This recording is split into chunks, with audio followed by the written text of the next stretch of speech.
অন্তর্বর্তীকালীন সরকার ভারতের সাথে নতজানু পররাষ্ট্রনীতি থেকে সরে এসেছে বলে জানিয়েছেন স্থানীয় সরকার ও যুব ক্রীড়া উপদেষ্টা আসিফ মাহমুদ সজীব ভুঁইয়া।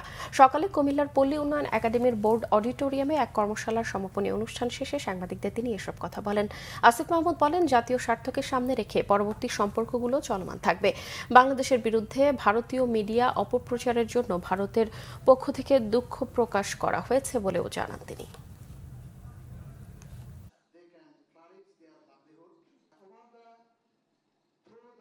জাতীয় স্বার্থকে কম্প্রোমাইজ করে কোনো রিলেশনে আমরা ইন্টারন্যাশনাল রিলেশন আমরা বিশ্বাস করি না। সম্পর্ক উন্নয়নের ক্ষেত্রে উভয় পক্ষেরই কিছু বিষয় অ্যাড্রেস করা প্রয়োজন এবং আমাদের দিক থেকে বিশেষ করে গণহত্যাকারী শেখ হাসিনাকে ফেরত দেয়া এবং তিনি যেন সেখানে বসে যে বিভিন্ন বিদ্বেষমূলক বক্তব্য প্রচার করছেন সেটা বন্ধ করা যায়,